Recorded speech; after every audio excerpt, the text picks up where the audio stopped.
फांसी दो, फांसी दो। डॉक्टर अर्चना को न्याय दो, न्याय दो, न्याय दो। डॉक्टर अर्चना को न्याय दो, न्याय दो, न्याय दो। ब्राह्मण एकता जिंदाबाद, ब्राह्मण एकता जिंदाबाद, ब्राह्मण एकता जिंदाबाद। बोलो भगवान परशुराम की जय। सर क्या मामला है? मामला ये है कि 2 दिन पहले डॉक्टर अर्चना शर्मा ने विवश होकर वहाँ के दलालों की वजह से, वहाँ के राजनेताओं की वजह से आत्महत्या कर ली है। हम ये कहना चाहते हैं कि ये आत्महत्या नहीं बल्कि हत्या है किसी भी डॉक्टर को, जबकि सुप्रीम कोर्ट की ये रूलिंग है स्पष्ट रूप से कि डॉक्टर पर कभी भी 302 का मुकदमा दर्ज नहीं किया जा सकता। आप और कोई मुकदमा उस पर दर्ज करा सकते हैं, लापरवाही की बात अपन कर सकते हैं, पुलिस उसकी जांच कर सकती है, लेकिन देश के इतिहास में पहली बार किसी डॉक्टर के खिलाफ 302 का मुकदमा दर्ज किया है। वहाँ जब हम कल पूरे दिन भर लालसोट में रहे, उस आंदोलन की रूपरेखा हमने तैयार की। वहाँ के सीओ ने जब हमसे ये कहा कि हमने लोगों के दबाव में 302 का मुकदमा दर्ज किया है, तो हमारा उनसे ये कहना था कि जब आपने कानून व्यवस्था को मद्देनजर रख के 302 का मुकदमा किसी निर्दोष पर आपने लगाया है, तो अब हम ये लोग चाहते हैं कि जिसने 302 का मुकदमा दर्ज किया है अब उसके खिलाफ 302 का मुकदमा दर्ज किया जाए, क्योंकि वो हत्यारा है। ये बात हमने वहाँ कल की है। आज भी हमने 6 बिंदु उस मांगपत्र में रखे हैं। कल जब हम डॉक्टर साहब के घर गए तो वो इस बात से घबराए हुए थे कि मेरी पत्नी तो चली गई, लेकिन मुझे लगता है कि ये गुंडे, जिसमें एक बलुया जोशी है, शिवशंकर शर्मा और एक महेश शर्मा पत्रकार राजस्थान पत्रिका का है, वो मुख्य रूप से इस हत्या के वो दोनों दोषी हैं। वो षड्यंत्रकारी हैं। जिस महिला की प्रसव के दौरान दुर्भाग्य से मौत हो गई थी, उस महिला के परिजन डॉक्टर की सेवाओं से पूरी तरह से संतुष्ट थे। वो डॉक्टर ने उनकी फीस वापस कर दी। पहले भी डिलीवरी वहीं पे हुई थी उसकी, जो इससे पहले भी एक बार डिलीवरी उसकी वहीं हुई थी। 2 डिलीवरी उन्होंने डॉक्टर साहब ने हमें ये बताया कि वो महिला जयपुर किसी हॉस्पिटल में गई थी। वहाँ चूंकि ये उसकी 3री डिलीवरी थी और इसमें उसको 4था बच्चा होना था, तो वहाँ सरकारी अस्पताल के डॉक्टरों ने ये कहा भाई हम इसके बाद नसबंदी करेंगे। उस महिला को ये डर था कि अगर मान लो बेटा नहीं हुआ और नसबंदी हो गई तो उसको ऐसा लगता ही है। जी। फिर उसने इनसे बात की डॉक्टर साहब से। इन्होंने कहा भाई प्राइवेट हॉस्पिटल में ऐसा कोई प्रावधान नहीं है, हम नसबंदी के लिए आपको विवश नहीं करेंगे, ये आपकी इच्छा पर निर्भर करता है। इस बात को लेकर वो वापस यहाँ आ गए। यहाँ उसकी डिलीवरी हो गई। उसके 2 घंटे बाद दुर्भाग्य से उस महिला को ब्लीडिंग हुआ, जो कि 1000 में से ऐसे 2 केस सामान्य रूप से होते हैं जिसमें महिला की ब्लीडिंग की वजह से मौत हो जाती है। ये सरकारी आंकड़े हैं। तो उसमें दुर्भाग्य से उसको ब्लीडिंग हुई। दोनों डॉक्टर पति पत्नी ने 2 घंटे तक उसकी पूरी जान बचाने की कोशिश की। 2 यूनिट उसको ब्लड दिया, लेकिन दुर्भाग्य से वो महिला नहीं बच सकी। ये सारा साक्ष्य उस महिला का पति देख रहा था। वो डॉक्टरों की मेहनत से बिल्कुल संतुष्ट था। उसने कहा डॉक्टर साहब मैं गरीब आदमी हूँ, मेरी जो आप फीस है उसको आप माफ़ कर दो। डॉक्टर साहब ने उसके 12,000 रुपये जो जमा किए थे वो वापस कर दिए। उसने कहा कि भाई मुझे एम्बुलेंस से घर पहुँचवा दो। उन डॉक्टर साहब ने उसको एम्बुलेंस से घर पहुँचवाया। वो वहाँ चले गए। अंत्येष्टि की तैयारी हो रही थी।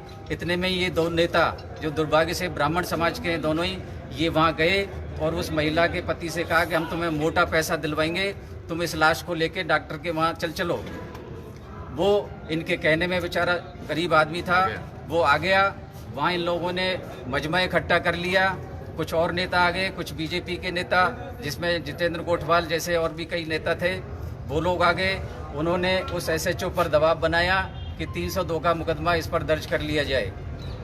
उस मुकदमे को दर्ज होने के बाद सुबह जब अखबार में उसने खबर पढ़ी डॉक्टर अर्चना शर्मा ने, तो वो घबरा गई। उसने अपने पति से कहा कि भाई मैं तो जेल में कैसे रहूँगी, मैं तो मर जाऊँगी। डॉक्टर ने खूब समझाया उन्होंने कि भाई ऐसी कोई बात नहीं है, हम लड़ेंगे केस। उस महिला डॉक्टर के भाई ने भी खूब उनको समझाया कि ऐसी कोई बात नहीं है, अगर हम जेल जाएंगे तो हम सभी साथ चलेंगे। लेकिन उसके बाद भी वो इतनी डर गई वो महिला कि उसने कहा कि भाई आज मैं कोई काम करना नहीं चाहती, मैं रेस्ट करूँगी। ये कहकर वो अपने कमरे में चली गई और 2 घंटे बाद उसने फांसी की लगाकर आत्महत्या कर ली। ये घटना है, ये बहुत ही अमानवीय कृत्य है। पूरे देश में इसका पुरजोर विरोध हो रहा है। कल सीएम ने भी सब लोगों को वहाँ तलब किया है, वहाँ के एसपी को हटा दिया है। वहाँ के सीईओ को एपीओ कर दिया है और एसएचओ को निलंबित किया है। हम ये चाहते हैं कि एसएचओ के निलंबन से कुछ नहीं होगा, एसएचओ बर्खास्त होना चाहिए क्योंकि वो अपराधी है और उसको 302 में मुकदमा दर्ज करने का कोई अधिकार नहीं था।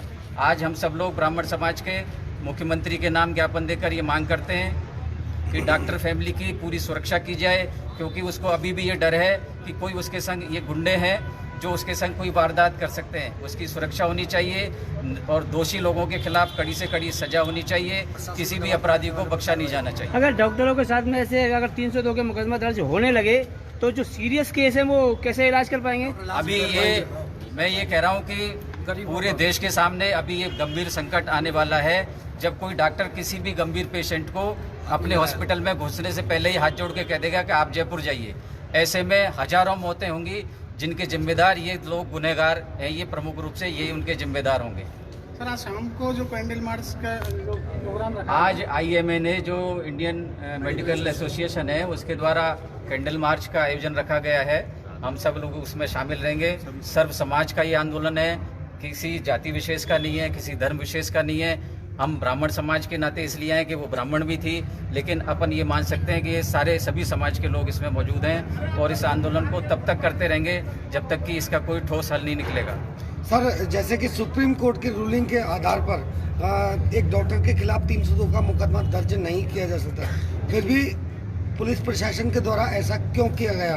क्या दबाव था उनके ऊपर? उनका कल जो वहाँ के सीईओ थे उनका ये कहना था कि भीड़ इतनी इकट्ठी हो गई थी कि हमको कानून व्यवस्था बनाए रखने के लिए 302 का मुकदमा दर्ज करना पड़ा, चाहे किसी की जान भी चली जाए। हाँ, हमने उनसे यही कहा कि भाई उन्होंने तो केवल उस 150 लोगों की भीड़ की वजह से 302 का मुकदमा दर्ज कर लिया, लेकिन एक डॉक्टर तो यहाँ से जा चुका ना दुनिया से। लेकिन सर उनके 302 के मुकदमे को दर्ज करने की वजह से एक जिसे भगवान का रूप कहते हैं एक डॉक्टर, उसने तो अपनी जान गंवा दी। निश्चित रूप से डॉक्टर भगवान का ही रूप है। और मैं आपको ये भी बताना चाहूँगा कि इस कोरोना काल में उस आनंद हॉस्पिटल को जो इनका डॉक्टर अर्चना शर्मा का है, इन्होंने पूरी तरह से कोरोना के लिए समर्पित कर दिया था और इन दोनों ने अभी तक हजारों जानें बचाई हैं। ये दोनों लोग मेडिकल कॉलेज में प्रोफेसर थे, ये केवल इसलिए कि एक क्षेत्र का लोगों की सेवा हो जाए, ये दोनों बेचारे इसलिए लालसोट में आकर बसे। इनको ये पता नहीं था कि यहाँ उनको अपनी आत्मा आहूत करनी पड़ेगी। कोई भी डॉक्टर अपने मरीज को कभी नहीं मारना चाहेगा, न कोई बदनामी का ये ठिकरा लगाना चाहेगा। अगर इस तरह से अगर घटनाएं होने लगेंगी तो इंसानियत और इंसान सारी मर जाएगी। बर्खास्तगी से क्या ऐसी पुनरावृत्ति नहीं होगी कभी? बर्खास्तगी के अलावा 302 का मुकदमा उस एसएचओ पर भी चलना चाहिए क्योंकि वो हत्या की है। भाई बर्खास्तगी के अलावा उस पर 302 का मुकदमा भी होना चाहिए उस एसएचओ के ऊपर। और ऐसे लोगों को कम से कम सबक तो मिलना चाहिए। सबक तभी मिलेगा और जब तक सरकार इसके लिए ठोस कानून नहीं बनाएगी तब तक डॉक्टर डरे हुए रहेंगे। आज भी जयपुर से कई प्रतिष्ठित डॉक्टरों के मेरे पास फोन आए, उन्होंने पूछा यहाँ क्या चल रहा है और उनका भी यही कहना था कि आने वाले भविष्य में मरीजों को बड़ी समस्या सामने आने वाली है। आखिरकार डॉक्टरों को ये मौत हो जाती है तो आखिरकार ये कब तक मौत के सामने ये प्रदर्शन लोग करते रहेंगे और ये डॉक्टर परेशान होते रहेंगे? अंधे कानून में, अंधे राज में ये व्यवस्थाएं ऐसी ही चलती रहेंगी जब तक सरकार इसके लिए कोई ठोस कार्रवाई नहीं करेगी, कोई ठोस कानून बनाकर नहीं लाएगी। यदि ऐसा ही चलता रहा तो डॉक्टर्स तो पेशेंट को देखना ही बंद कर बिल्कुल नहीं देंगे। चलेंगे। आज भी मैंने फेसबुक पर एक किसी ट्रेनिंग मेडिकल कॉलेज की जो युवा डॉक्टर थे उनका एक मैंने देखा, वो डॉक्टर ये कह रहा था कि भाई हम दुर्भाग्य से डॉक्टर बन रहे हैं, लेकिन अब हमें ये तय करना है कि हमें किसको देखना है और किसको नहीं देखना है। तो हमारी आप लोगों के माध्यम से ये अपील है कि आप भी इस घटना को सरकार तक बात करें। आप मीडिया से जुड़े हुए लोग हैं और इस समय देश में सोशल मीडिया एक प्रमुख माध्यम है अपनी बात को पहुंचाने का। ये तो नेशनल लेवल का शुरू है सर। नेशनल लेवल का है। कल लोकसभा में भी अरुणाचल प्रदेश के एक सांसद ने उठाया ये मुद्दा, कल राजस्थान में भी उठाया। सीएम ने विशेष रूप से कल मीटिंग की है। कल एसपी भी रात में वहाँ सीएम साहब के पास था और ये सारी घटनाएं सरकार के ध्यान में है। क्या इंटरनेशनल बन जाएगा अगर ऐसी?